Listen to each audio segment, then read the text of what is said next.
So the second Friday in January is sometimes referred to as Quitter's Day. Hence the Happy Quitter's Day, although I hope it's not a Quitter's Day for you.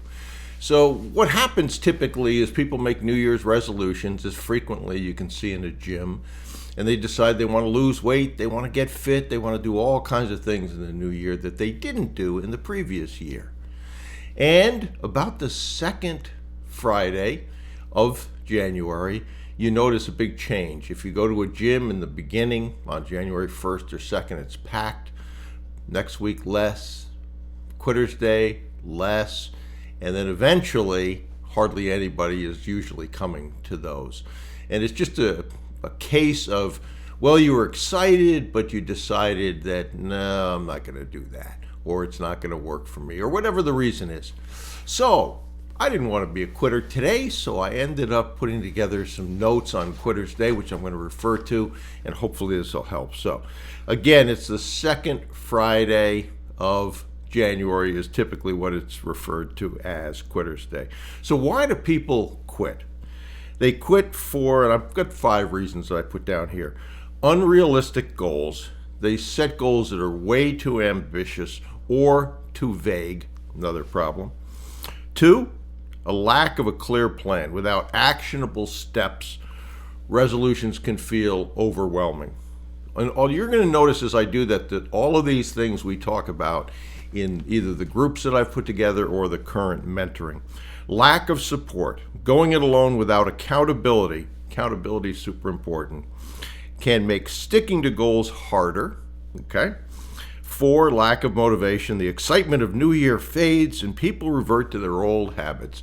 Default is indeed a bitch, so let's not have that happen.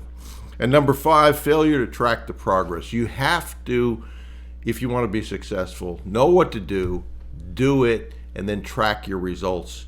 That which gets measured gets done oftentimes, as long as there's action to it. So how do you avoid quitting? Should be important to us all, right? 1, set SMART goals. That's an acronym that's used, which is specific, measurable, achievable, relevant, and time-bounded. SMART. So instead of saying something like get fit, you're going to write down work for 30 minutes a day, training 3 times a week for the next month.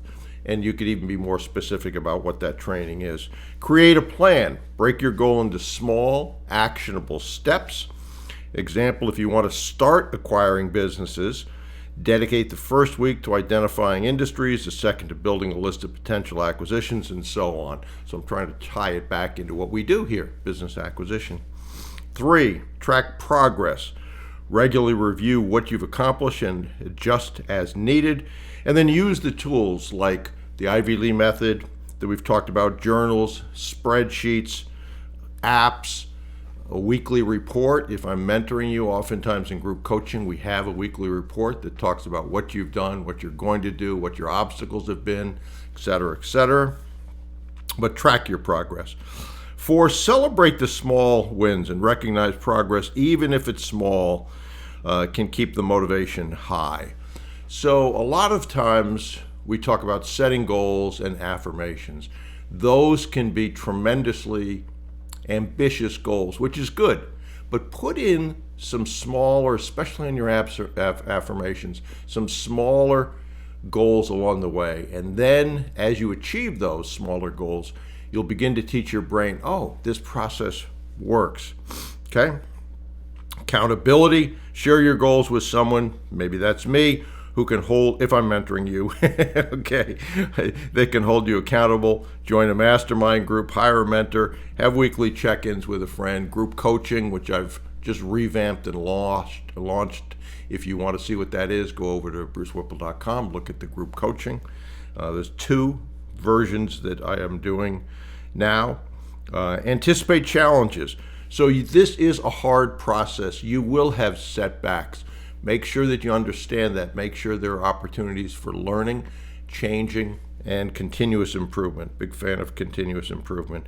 So if you tend to procrastinate, schedule tasks on the calendar and set reminders. I just did a piece on the Pomodoro method. That's about blocks of time and how to stay focused. Focus on the why.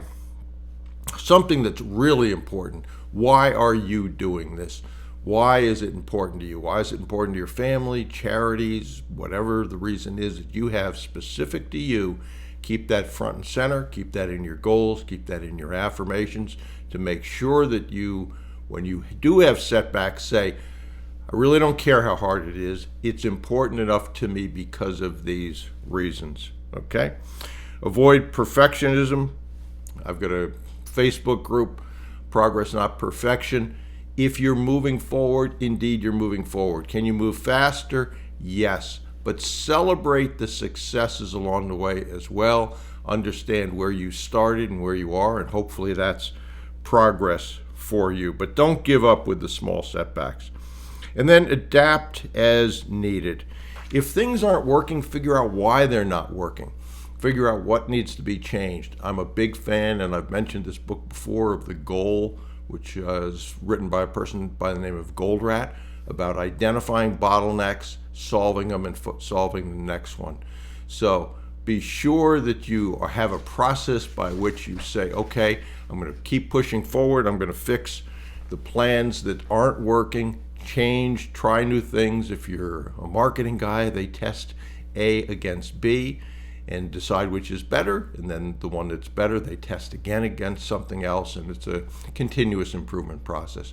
So I hope that Quitter's Day is not a day you quit. I hope you continue.